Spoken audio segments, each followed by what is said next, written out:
सहनाववतु सहनौ भुनक्तु सह वीर्यं करवावहै तेजस्विनावधीतमस्तु मा विद्विषावहै।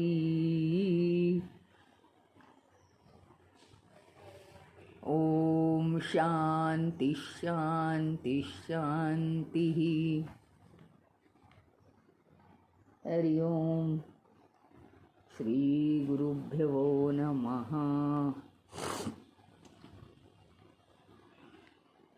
हरि ओम।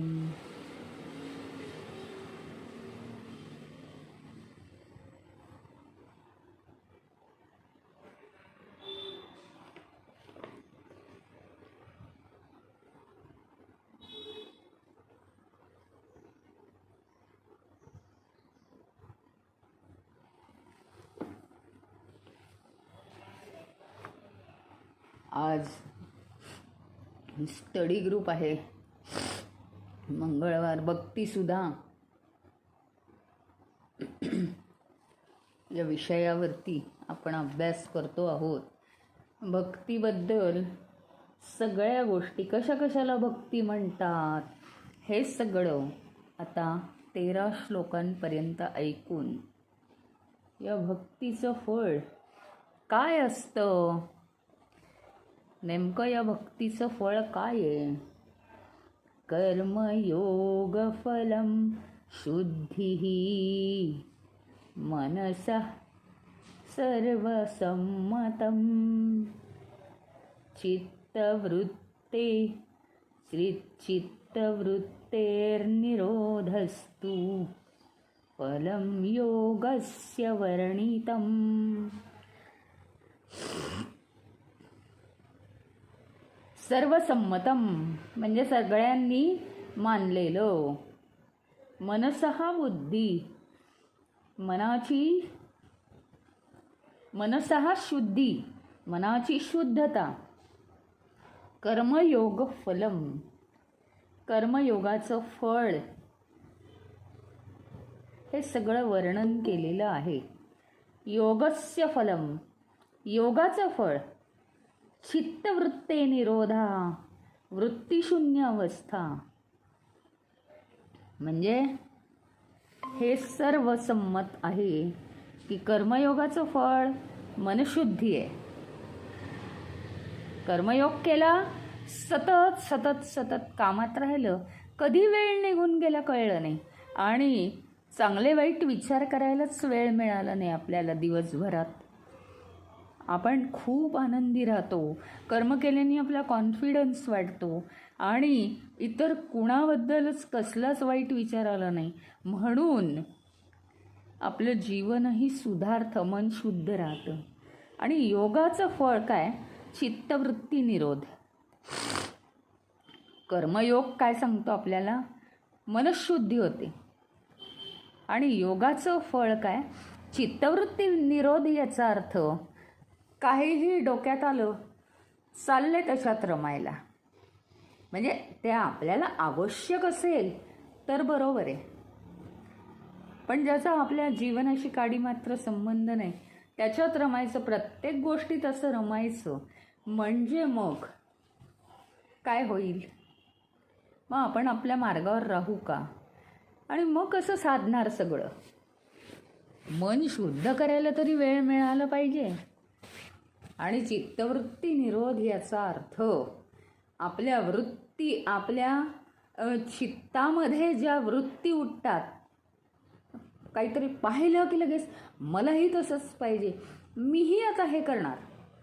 आणि कपॅसिटी नसताना आपण ते करायला जातो. जे आपल्या जीवनात नाही ते कशाला करायचं? म्हणून काय आहे की चित्तवृत्ती निरोधा 2 गोष्टी इथे सांगून टाकलेल्या आहेत. बघा, स्टेप बाय स्टेप आहे, लक्षात ठेवत जावं लागेल. 2 गोष्टींचे म्हणजे भक्ती ही काही एकदम होत नाही, प्रत्येक याला बॅकग्राऊंड आहेच. ही जरी भक्ती करणं उत्तम आहे. आणि ती भक्ती कशाप्रमाणे आहे? सुधा म्हणजे अमृताप्रमाणे. भक्ती सुधा अमृताप्रमाणे आहे. ती अमरच करणारी आहे, आनंद देणारी आहे कायमचा. पण ती काय, भक्ती म्हटलं की भक्तीचे लेसन्स केले की भक्ती होते का? त्याच्यासाठी तयारी करावी लागते. भक्ती करण्यासाठी मन शुद्ध असावं लागतं. आणि दुसरं म्हणजे भगवंताकडे मन आकर्षित होण्यासाठी इतर वृत्ती, आपल्या चित्तामधल्या इतर वृत्ती, सारखं मन इकडे पळतं तिकडे पळतं, मला अजून हे करायचं, मला अजून ते करायचं. म्हणजे आपण एखादी गोष्ट चांगली करायला बसलो, भजन म्हणता येत असेल तर ते रंगवून रंगवून रंगवून तल्लीन होऊन गेलो भगवंताची भक्ती करण्यात, किंवा जप तप करून मनाला खूप आनंद झाला. पण हे करताना अरे मला ना ते पुण्याला जाऊन यायचं आहे. वृत्ती अनेक उठतायत चित्तात. पुण्याला जाणं ही एक गोष्ट वेगळी होती आणि त्याच्यासाठी भरपूर वेळ होता. आज जर वेळ सिलेक्ट केला आहे भक्तीसाठी, तो भक्तीसाठी सिलेक्ट केलेला वेळ आपल्याला सवय आहे चित्तात वृत्ती उमटवण्याची, त्या आपोआप उमटतात. आपण एक काहीतरी चांगलं केलं की दुसरं आपण एक्साईट होतो आणि ज्याचा संबंध नाही ते पण आपण म्हणतो अरे आपल्याला हे पण करायचं आहे, ते असतं दुसऱ्या टोकाचं. मग इथे कॉन्सन्ट्रेशन कमी पडतं. आणि म्हणून त्यांनी सांगितलं आहे की जर भक्ती करायची असेल तर 2 गोष्टी महत्त्वाच्या. या श्लोकात एवढंच सांगितलं की एक तर कर्मयोगेन मनसः शुद्धी, कर्मयोगाच्या साह्याने सतत कर्म, म्हणजे आपण म्हणतो ना काय रात्रंदिवस काम आहेत, रात्रंदिवस काम आहेत म्हणजे ती मुद्दाम आहेत, मुद्दाम आहेत. काय बरं नसेल तर आराम करा, 4थ्या दिवशी डबल काम करा, साठलेलं आहे सगळं. पण ती मुद्दाम आहेत. पुन्हा पुन्हा आपण आपली मनं खराब करून घेतो, इतर भरपूर वेळ लावतो, भरपूर वेळ चिंतन मनन करत बसतो नको त्या विषयांचं. त्याच्यामुळे ते मन शुद्ध राहत नाही. मग कशात अडकवायला पाहिजे आपण? तर सतत कर्मामध्ये स्थित राहून फक्त अतिशय सुंदर कर्म परमेश्वराच्या चरणी अर्पण करायचं. म्हणून फक्त चित्तामध्ये मनामध्ये कर्माचाच विचार ठेवायचा आणि मन शुद्ध करायचं कर्मांनी. आणि असं होतं खूप वेळ कामं करत बसलो आपण की आपल्याला कळतही नाही आणि आपल्याला एक समाधान लागतं की मी आज खूप कामं केली. तर दुसरी गोष्ट, आता हे झालं मन शुद्ध करण्यासाठी कर्मयोग. दुसरी गोष्ट म्हणजे सतत आपले विचार इकडे तिकडे पडत असतात, हे करू का ते करू. आणि एखादी गोष्ट आपण मन लावून चांगली कॉन्सन्ट्रेट करून करत असताना देखील अरे बापरे मी हे काय करत बसले, मला तर ते करायचे. झालं. इतक्या महत्त्वाच्या आणि इतका छान वेळ दिलेला आणि इतकं मन जनी स्थिर झालं होतं, अशी गोष्ट सोडून आपण पळत सुटतो दुसरीकडे. याला म्हणतात चित्तवृत्ती. वृत्ती उठणं चित्तात, सारखे विचार वेगवेगळे येणं, हे करू का ते करू. आणि त्याला निरोध. आणि त्याच्यासाठी योगा म्हणजे प्राणायाम आणि ध्यान हे केलं पाहिजे.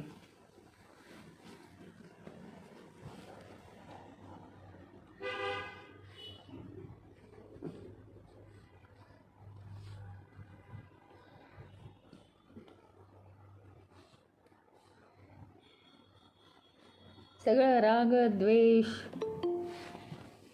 कामना, वासना, नंतर क्षोभ, संताप येणं, चिडचिड, चिंता, काळजी, द्वेष करणं, हे सगळं जे आहे त्या काय आहेत? आपल्या वृत्ती आहेत, वाईट वृत्ती आहेत त्या वासनांमुळे निर्माण होतात. त्या जर का आपण थांबवायचं म्हटलं तर योग दर्शन झालं पाहिजे.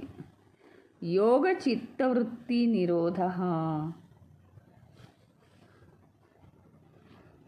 सगळ्या वृत्ती आहेत ना आपल्या, सगळ्या ज्या वृत्ती आहेत ना आपल्या, अभ्यासाने त्या थांबवल्या पाहिजे. आपल्याला याला गीतेची सुद्धा जोड आहे की जे काही निर्माण होतं, मला समजा राग आलाच, अरे हा कसला राग आला आहे, कशाबद्दल आहे, ज्याच्याबद्दल आला आहे ते नाशवंत आहे, ते थोड्या वेळाने निघून जाणार आहे, मग कशाला राग? जाऊ दे ना, राग कशाला पाहिजे? जे काही घडतं आहे त्याचा राग आला, ते घडलेलं इथे सगळंच घडलेलं काय होतं? नाश पावतं, विरून जातं. मग कशाला राग? सोडून द्यायचं.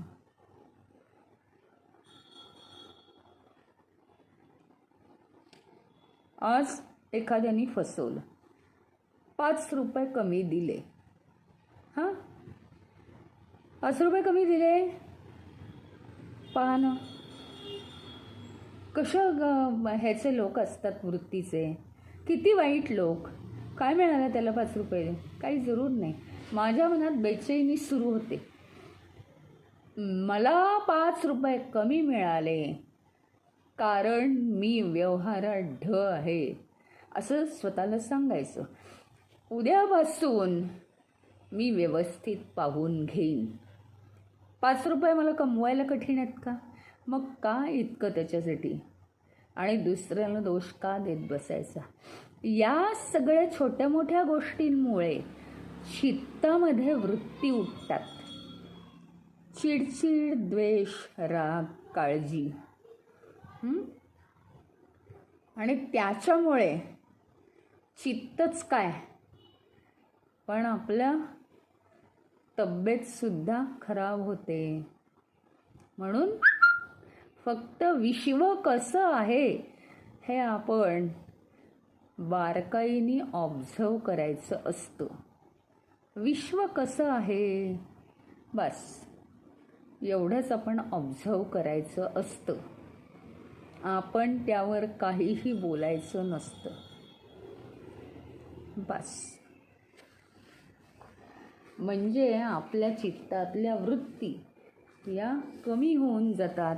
आणि वृत्ती थांबणं काही होतंय, अन्याय सहन करा हे नाही मी म्हणते. कसं असतं, एखादा अन्याय होत असेल, म्हटलं ना आत्ता की कोणीतरी फसवलं, 5 रुपये कमी दिले, अन्याय सहन नका करू. तो जर दुकानदार जवळ असेल पण कंडक्टरनीच 5 रुपये कमी दिले, आता कंडक्टरला शोधायला कुठे जाणार? सोडून द्यायचा विषय. जवळचा दुकानदार असेल, एकदा सांगून पाहायचं, अहो तुम्ही मला काल 5 रुपये कमी दिले. उपाय आहेत ते करायचे, परंतु वृत्ती या शांतच झाल्या पाहिजे. इथल्या कोणत्याही गोष्टीला इतकी किंमत नाही. मला खरं खरं सांगा ना की 5 रुपये नाही का कमवू शकत, आणि 5 रुपये आपण कोणाला तरी दान दिले. समजा 5 रुपयाचं नाणं माझ्या हातून घरातच पडलं आणि मला सापडलंच नाही. बरं, सापडेल आपल्याला नंतर, कारण घरातच आहे, ते सेफ वाटतं लगेच. तेच 5 रुपये जर कोणी घेतले, सेफ नाही वाटत. म्हणजे आपण निरर्थक गोष्टींच्या मागे जातो. काहीही असेल, हे एक छोटंसं उदाहरण आहे, पण अनेक गोष्टी घडतात छोट्या मोठ्या यांनी. कधी आपला इन्सल्ट होतो, कधी आपल्याला काळजी लागते. मोठे प्रसंग होतात तुमच्या आमच्या जीवनात, त्याबद्दल मी म्हणत नाही आहे. ते कधी सहन होतात, कधी सहन होत नाहीत. त्याबद्दल मी अजिबातच म्हणणार नाही. परंतु सगळे छोटे मोठे 24 तासात घडणारे प्रसंग जे आहेत त्याच्यात इतकं बुडण्यासारखं काही नाही आहे. या चित्तातल्या वृत्ती जिथल्या तिथे आपण शांत करणं म्हणजेच खरा योग साधणं. योग याचा अर्थ हा जो अंतरात्मा शांत होणं आहे ना, जिथे काहीही प्रिंट्स उमटत नाही आहेत. जर चित्तावरच्या वृत्ती कमी झाल्या, चित्तावरच्या वृत्ती कमी झाल्या तर जीवनात त्रास होईल का मला सांगा तुम्ही. त्याच्यामुळेच तर त्या वासना बनतायत ना. ते होणारच नाही आता. आणि दुसरा उपाय, कर्मयोगामुळे मन शुद्ध झालं. मन हा तर आपल्या जीवनाचा आरसा आहे. त्या आरशात आपल्याला आता परमेश्वराचं रूप पाहायचं आहे. सारखं परमेश्वराचं रूप पाहायचं आहे.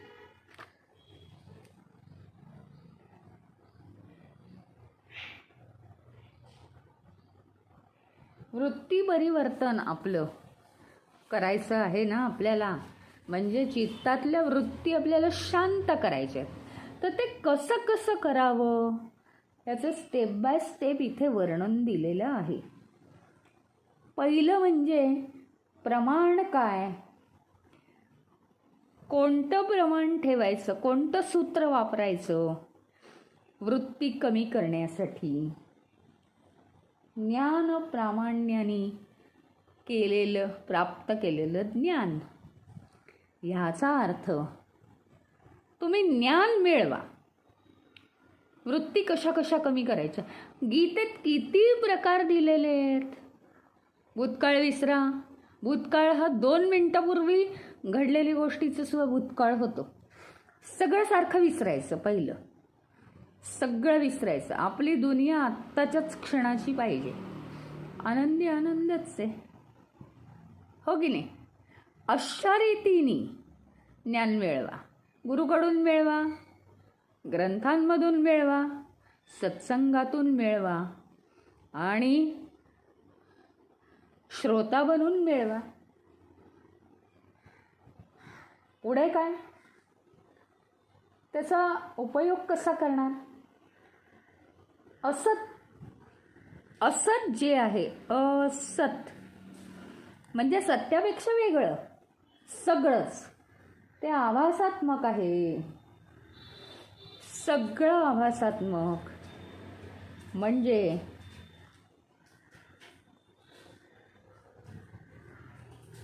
दोरी आहे ती.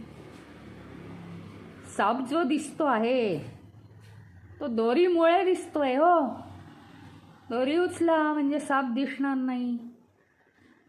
हे जे ज्ञान आहे माणसाला, अहो चैतन्यामुळे हे सगळं दिसतंय आभासात्मक. ते काही नाहीच आहे. TV स्क्रीनमुळे सिरियल दिसत आहेत.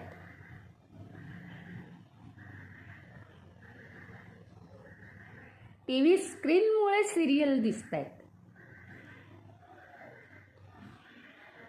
सिरियल बंद केलं की स्क्रीन आहेच.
दोरी आहे म्हणून साप आहे, साप मुळात नाहीच आहे, खरी खरी तिथे दोरी आहे. हे ज्ञान केव्हा होतं माहिती का? डोकं तितकं शांत असलं पाहिजे. नेमकं काय आहे बघू बरं, नेमकं काय आहे. अनेक लोक कितीही वेळा सांगितलं तरी वृत्ती चित्तातल्या इतके पुढे गेलेले असतात. नाही नाही नाही, मी माझ्या डोळ्यांनी साप पाहिलाय. काय राहायचंय ना सेफ आपल्याला, मग परत कशाला साप पाहायला जायचं? तुला जायचं तर तू जा, मी नाही येणार. ऐकतच नाहीत काहीही झालं तरी.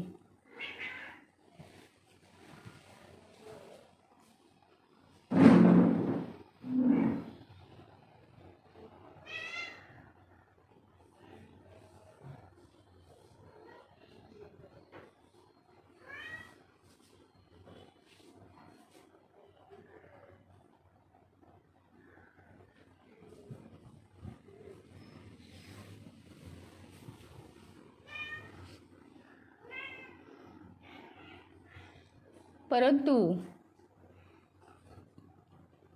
अभ्यासाने जर चित्तातल्या वृत्ती शांत केल्या आणि आपण हळूहळू शांत होत गेलो तर प्रत्येक गोष्ट काय आहे आणि ही सूत्र गाठीशी लावूनच ठेवायची.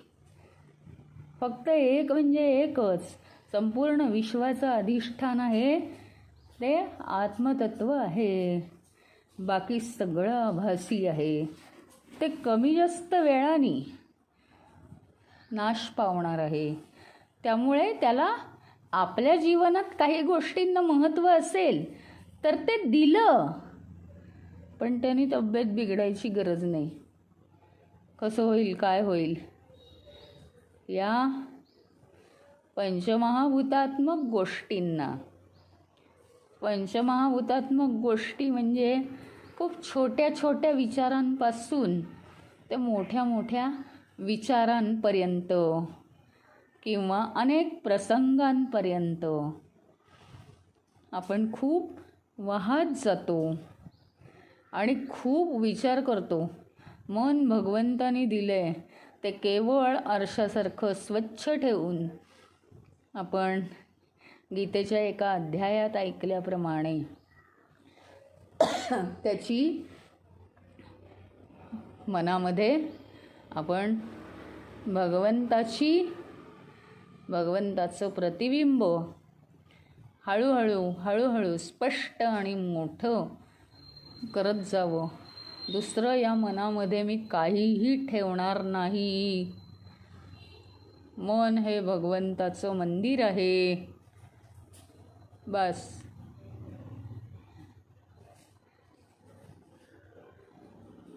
असं ठरवून टाकायचं आपण. आणि या मनाने मी चिंता करणार नाही. जे करावं लागेल ते करीन, सोल्युशन्स काढीन मी.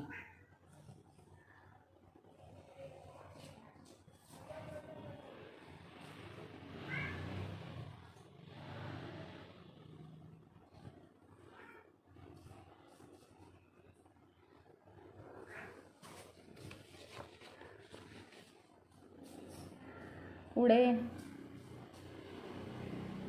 संशय. सगळ्या शंका मनातल्या नाहीशा झाल्या पाहिजे. शंका कुशंकांनी, अरे असं झालं असेल का, अरे हे तसं झालं असेल का, नाही. लगेच मन शांत झालं पाहिजे की ठीक आहे. कारण त्या गोष्टीमध्ये वेळ जाऊन जे महत्त्वाचं आहे, आपल्या वृत्ती आपल्याला शांत करायच्या आहेत, त्याचा अभ्यास झाला पाहिजे. बघा आता हे आपण भक्तीसुद्धा अभ्यास करतो आहोत. इथे आपण वेगळ्या मार्गाने अभ्यास करतो आहोत. आपल्या वृत्ती आपण शांत करतो आहोत. म्हणजे कशात इन्व्हॉल्व व्हायची वेळ आली लगेच स्वतःला सावरायचं नाही. ते होईल, बसून सोल्युशन काढू, पण चिंता नाही करायची, शंका नाही घ्यायची. दुसरं म्हणजे स्मृती. लक्षात ठेवणं. बरं का, लक्षात ठेवणं. अनेक गोष्टी लक्षात ठेवायच्या. माझ्या लहानपणचा आमच्याकडे जी गाडी होती त्याचा माझा नंबर पाठ आहे असं लोक खूप वेळा सांगतात. आमचा जो लँडलाईन होता तो आमच्या लहानपणीच आम्ही काढला आणि त्याचा माझा नंबर पाठ आहे, अमक्याचा अमक पाठ आहे, मला अजूनसुद्धा आठवतं, इतकी वर्ष झाली असं लोक सांगतात. पण स्मृतीला हा त्रास आहे आणि स्मृती सगळी नको त्या विचारांनी आपण भरून टाकतो. मला सांगा, लहानपणापासून ही स्मृती जर केवळ भगवंतांच्या विचारांनी भरून टाकली असती तर चित्तवृत्ती निरोधः करायची गरजच पडली नसती आपल्याला. त्याच्यामुळे काय आहे, शंका घ्यायची नाही आहे. कसल्याही शंका घेणं कमी करायचं आहे. दुसरं म्हणजे अतिस्मरण करू नये सगळ्या गोष्टींचं. आवश्यक आहे ते स्मरणात राहतं म्हणजे, कारण सगळ्या गोष्टींची दाटी होत नाही. अनेक गोष्टींचा आपण दर्जा ठरवून टाकला पाहिजे की आपण हे लक्षात ठेवायचं आहे का, नाही ठेवायचं मग सोडून द्यायचं. ज्याचा काही संबंध नाही ते नाही ठेवायचं. दुसरं म्हणजे आपल्याला सतत झोप लागणं, हेही लक्षण जरा वाईट आहे. म्हणजे त्यांचं म्हणणं काय आहे की ठराविक वेळ सुषुप्ती, झोपेमध्ये कधी कधी हे असू शकतं, थोडी जागृती असू शकते आणि थोडी स्वप्नावस्थासुद्धा असू शकते. सारखी झोप झोप झोप, पण सुषुप्ती असेल, सुषुप्ती बिना स्वप्नांची गाढ झोप आणि ती ठराविक तास असेल तर आपल्या ज्या सतत चालणाऱ्या वृत्ती आहेत त्या कमी होतात.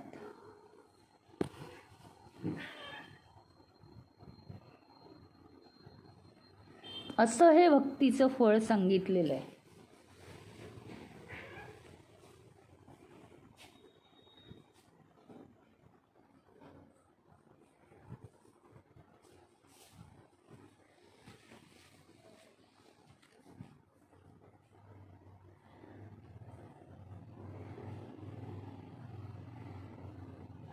आता नुसते भक्तीचं हे फळ सांगितलं. ज्ञान आणि भक्तीचं फळ काय आहे ते आता पुढच्या श्लोकात. ब्रह्मात्मैकत्व विज्ञानम उक्तिं प्राहुर्मनीषिणः एतत् सर्वं तु भक्त्यैव प्राप्तं भक्तैस्ततोऽधिकम्.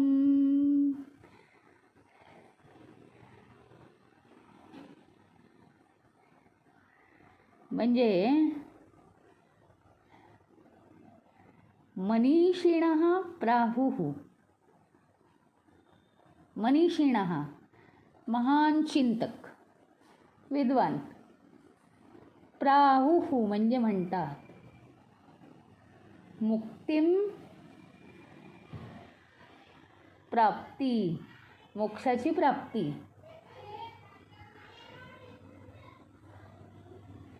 ब्रह्मात्म एकत्व विज्ञानात, आत्मस्वरूप आणि परमात्मा यांचं एकत्व जाणलं. म्हणजे इथे काय आहे माहिती का, आपलं स्वतःचं स्वरूप म्हणजे गीतेतला आला तो पुरुष आणि आत्मचैतन्य, हे जाणलं. केवळ भक्तीने हे सगळं प्राप्त होतं.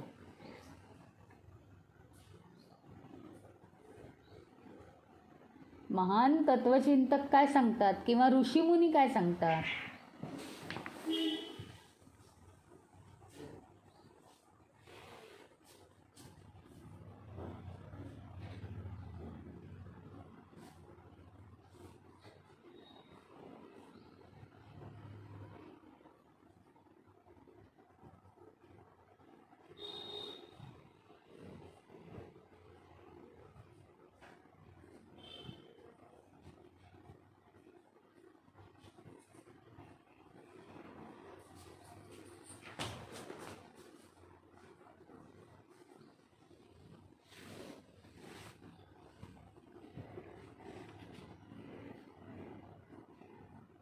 की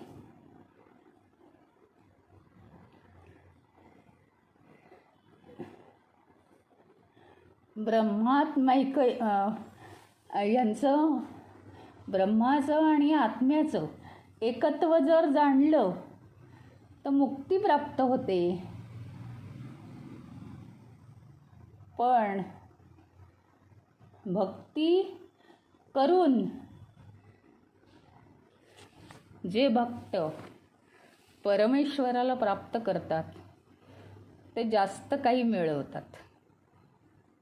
थोडक्यात काय सांगायचं आहे, या श्लोकामध्ये असं सांगितलं आहे, जरा थोडेसे कठीण शब्द वापरलेत पण आपण जाणून घेऊ की ज्ञानी माणसांनी आत्मतत्व ध्यान करून जाणणं, त्यांनी जाणलं जातं ते परिपूर्णतेने. आत्मतत्व एखादा जाणू शकतो, परंतु याच्यापेक्षा कित्येक पटीने जास्त आनंद भक्ती करून परमेश्वराला प्राप्त करण्याचा आनंद भक्त मिळवतात. त्याचं कारण भक्ती ही अतिशय गोड आहे आणि ईश्वराशी एकरूप होण्याचा जवळात जवळचा मार्ग आहे.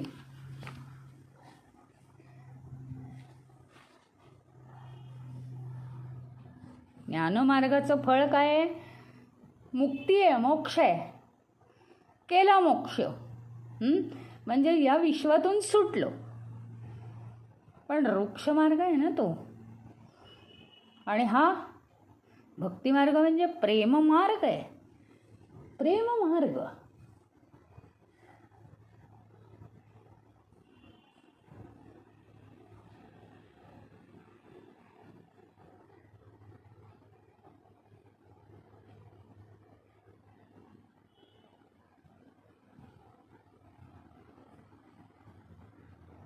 आणि कर्ममार्ग आणि योग यांना तर भक्तीचीच गरज लागते.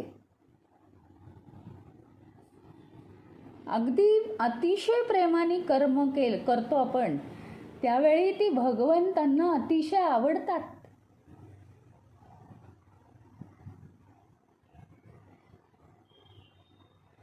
आणि जेव्हा आपण ही कर्म प्रेमाने करत नाही, त्यावेळी ते नुसतेच कष्ट वाटतात आपल्याला, ताण पडतो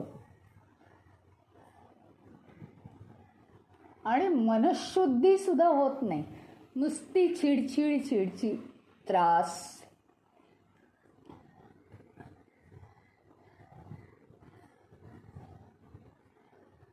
तसंच योगाभ्यास सुद्धा इतका सोपा नाही आहे. त्या मानाने श्रद्धा, भक्ती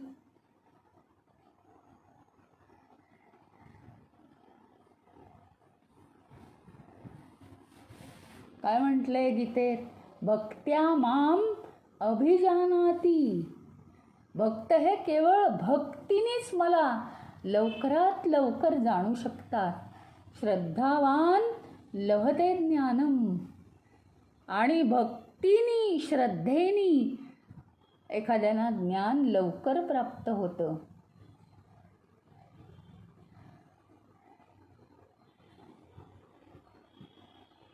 ज्यांना देवाविषयी, गुरुविषयी भक्ती आहे, आपण बघतो ना, देवाविषयी आणि गुरुविषयी भक्ती असलीच पाहिजे.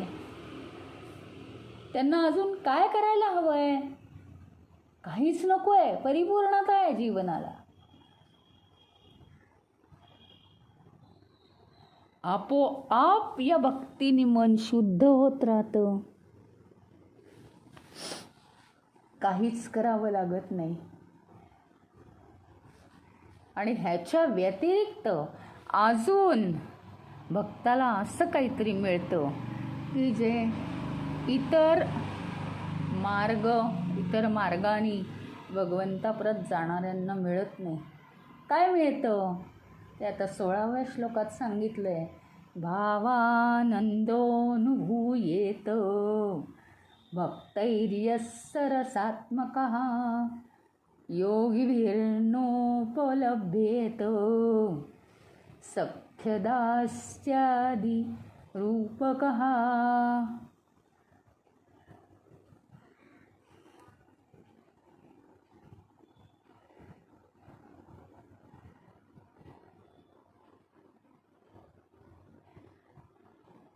भगवंताचा हा जो दास्यभाव, सख्यभाव, म्हणजे भक्त हा खूप भक्ती करू लागला की भगवंत त्याचा सखा होतो. भक्तीने आनंदाने तो फुलून जातो, नाचू लागतो. भगवंत हा त्याचा सेवक होतो, सखा होतो. आणि ही आनंदाची अनुभूती जर भक्ताला आली तर त्याला अत्यानंद होतो. असा अनुभव योग्यांना सुद्धा होत नाही म्हणे. आणि म्हणून भक्ती ही काय आहे? सुधा आहे, सुधा, अमृत आहे. त्याच्यासारखं काही नाहीच.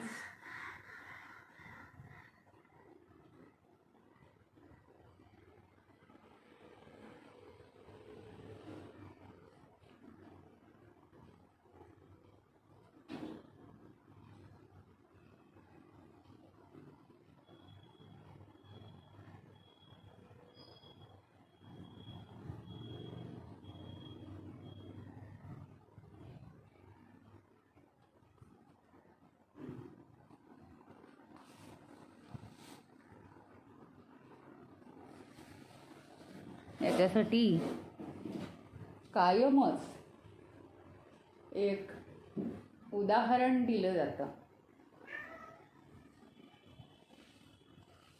कायमच एक उदाहरण दिलं जातं की भगवंताच्या थाळीत अर्जुन जेवत असे. इतकं भयंकर प्रेम होतं त्यांचं. आणि हे जे प्रेम आहे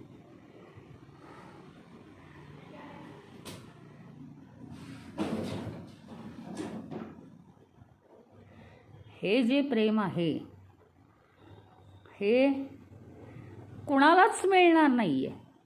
आणि ते शब्दात सुद्धा मांडण्यासारखं नाही. अशी ही भक्ती, अशी ही श्रद्धा असते.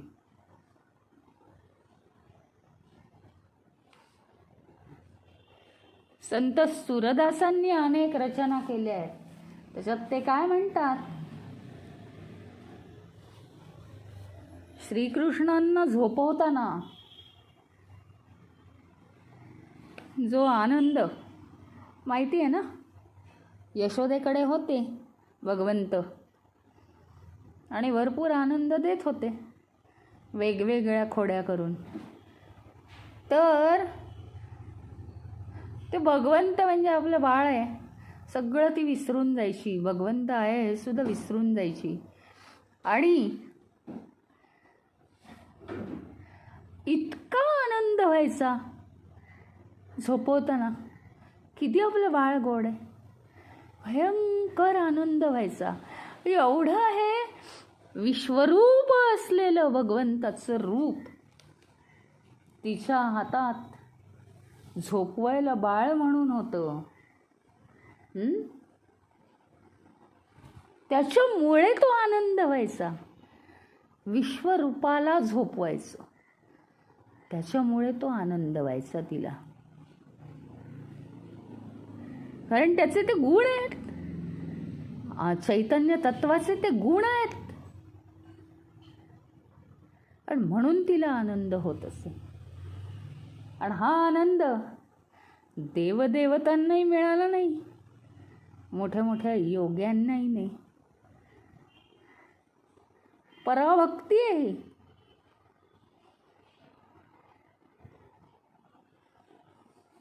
अजून एकदा पुढच्या श्लोकामध्ये ज्ञान आणि भक्तीतला फरक सांगितलेला आहे. यथा देवस्तथा बोधो ज्ञानयोगस्य लक्षणम, यथा भावस्तथा देवः भक्तियोगस्य लक्षणम. ज्ञानयोगाचं लक्षण काय आणि भक्तियोगाचं लक्षण काय?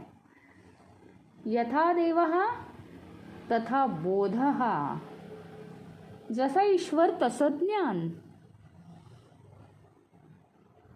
हे ज्ञानयोगाचं लक्षण आहे. म्हणजे काय? कोणता ईश्वर पाहतोय आपण? तिथे काहीच नाही आहे, एकदम डळमळीत आहे. ईश्वर ईश्वर ईश्वर एवढंच आहे आपलं मनात फक्त. हो, सगळे ईश्वरच आहेत, अजून चित्र काही नाही. त्याच्या पुढे जाऊन थोडीशी क्लॅरिटी आणि सगुण ईश्वर पाहतो आहोत. राम पाहिला, शिव पाहिला, देवी बघितली, श्रीकृष्ण पाहिला, गुरुदत्त बघितले. म्हणजे अशी आपण भक्ती करतो आहोत. म्हणजे सगुण, पुढे निर्गुण, ओंकार भक्ती म्हणजे ओंकार साधना, असं आपलं चालू आहे. जसा देव तसा बोध. निर्गुणातून निर्गुणाचा बोध होतो, सगुणातून सगुणाचा, भावभावनेतून भावभावनेचा बोध होतो. बस, जसं आपलं ज्ञान असेल तसा बोध होतो. हे ज्ञानयोगाचं लक्षण आहे. जसा भाव हा, यथा भाव हा तथा देव हा. ज्ञानयोगाच्या अगदी विरुद्ध. जसा देव तसा बोध. जसा देव तसा बोध. म्हणजे मला सांगा, नक्की सांगा, नक्की आत्मचैतन्य कसं आहे, तसा मी बोध करून घेणार. म्हणजे ज्ञानमार्ग बरं का. जसा देव तसाच बोध व्हायला पाहिजे. पण आता इथे काय, जसा भाव तसा देव. माझा भाव जसा असेल तसा देव आहे. वरवर भावे वरवर देवे. अजून प्रेममय भावे प्रेममय देवे. आणि अगदी सखोल अंतःकरणात ईश्वरावर प्रेम आहे, श्रद्धा आहे, तसा देव आहे. जसा भाव तसा देव हे भक्तीचं लक्षण आहे. आणि जसा देव तसा बोध हे ज्ञानाचं लक्षण आहे. ज्ञानम वस्तुतंत्र.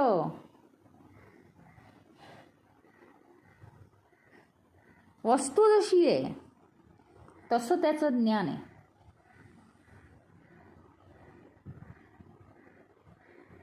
म्हणजे काय, ज्ञानामध्ये कडक असतं. हे बघ, उगीच सुरीला सुरा म्हणायला जाऊ नकोस असं म्हणतात. म्हणजे ह्या दोनमध्ये फरक आहे. मी आपलं मनात येईल ते सांगते. म्हणजे इथं म्हणणं काय आहे, इथं म्हणणं काय आहे, टीस्पून आणि टेबलस्पून फरक आहे. म्हणजे शब्दाचं जे ज्ञान आहे ते बरोबर तसंच ज्ञान आहे जसं आहे त्या वस्तूचं ज्ञान. प्रत्येक गोष्टीचं असंच आहे. शब्दातून जे व्यक्त होत आहे तेच त्याचं ज्ञान आहे. आणि जे त्याचं ज्ञान आहे तोच बोध झाला पाहिजे का नाही आपल्याला? वाटेल ते होऊन चालेल का? वाटेल ते होऊन नाही चालणार. तुम्हाला समजा पेपर आणायला सांगितले, लाईनवाले पेपर आणू नकोस हं. आणले का? नीट ऐकलं नाही. पेपर द्या, घेऊन आला घरी. अरे ते अर्ज लिहायचे आहेत, लाईनवाले पेपर चालत नाहीत. ह्याचा अर्थ शब्दांकडे लक्ष देऊन ते ज्ञान हे तसंच तसं झालं पाहिजे. तसंच्या तसं ज्ञान. जसा देव तसा बोध. जसे शब्द तसं बोध झाला पाहिजे आपल्याला. चैतन्य कसं आहे मला सांगा, तसंच ते मी जाणण्याचा प्रयत्न करीन. असा ज्ञानमार्ग कट्टर असतो, कोरडा असतो. भक्तीचं कसं आहे, जितका भाव परमेश्वराविषयी सखोलतेनी मनात आणू, तितकं काय आहे की भक्ती होते. सखोलतेनी भक्ती होते.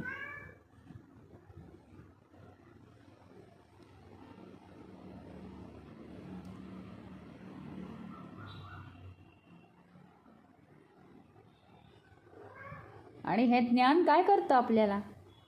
आपलं अज्ञान नाहीच करतं फक्त. हे पुस्तक आहे, ही वही नाही, सांगितलं की आपल्याला कळतं. हे पुस्तक आहे बरं का. कोणीतरी तुम्हाला सांगितलं जरा वही शोधून काढ, उगीच पुस्तकच आहे. आता इथं पुस्तकं आहेत, वह्या दिसत आहेत का तिथे? नाही.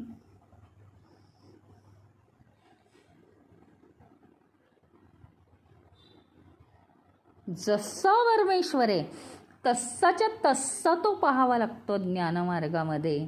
जसं आत्मतत्व आहे तसंच ते पाहावं लागणार आहे. असेल तयारी तर करा. पण हे बघा, ज्ञानम वस्तुतंत्रम, वस्तू जशी आहे तसं त्याचं ज्ञान आहे. भक्ती पुरुषतंत्रम, व्यक्तिनिष्ठ आहे. पुरुष म्हणजे व्यक्ती, व्यक्ती व्यक्ती गणित भक्ती बदलते.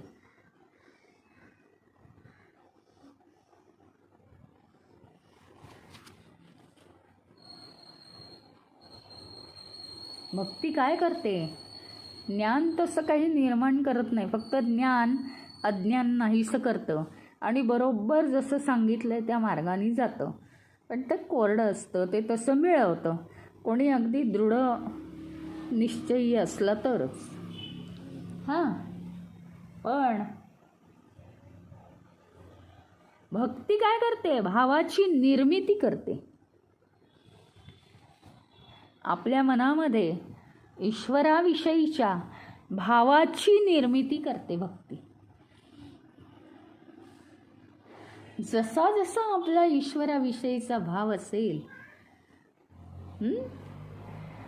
म्हणजे दगडाला सुद्धा शिवलिंग मानतो की नाही?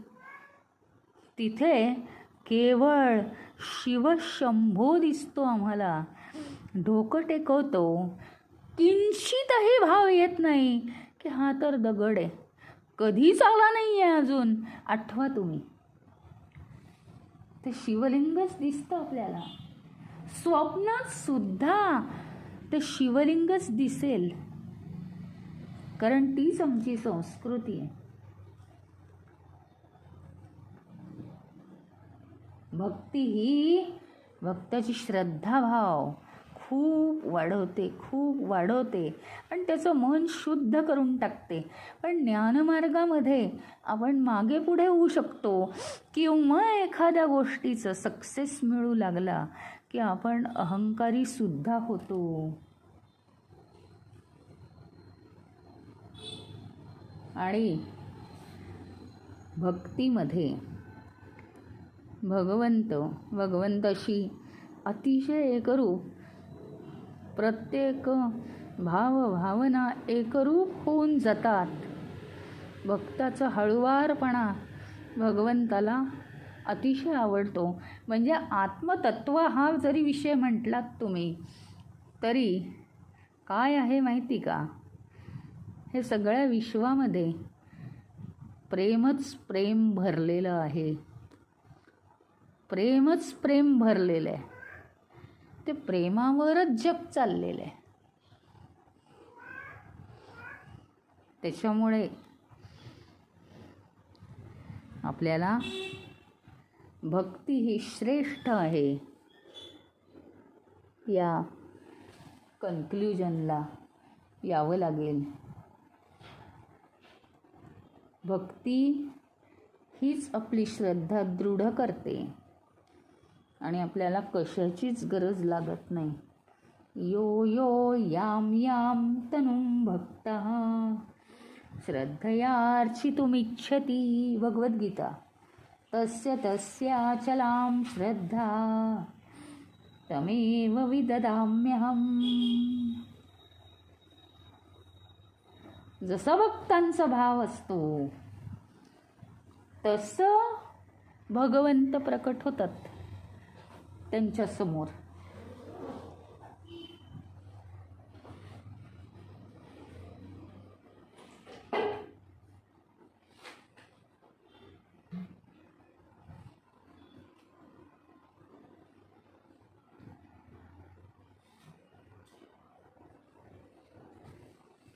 कंसाला वाटलं आपला मृत्यू आलाय.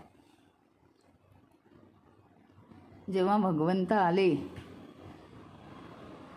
प्रत्येकाला इतका आनंद झाला की भगवंत आले, भगवंत आले.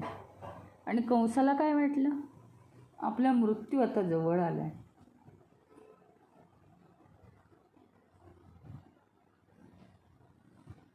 म्हणजे काय, ज्याच्या मनात जसा भाव असेल तसं भगवंत प्रगट होतात.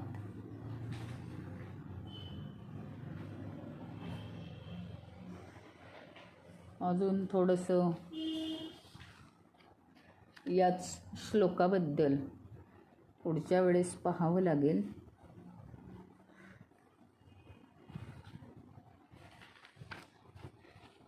ओम पूर्णमद पूर्णमिदं पूर्णात् पूर्णमुदच्यते पूर्णस्य पूर्णमादाय पूर्णमेवावशिष्यते. ओम शांती शांती शांती. हरि ओम. श्री गुरुभ्यो नमः. हरि ओम.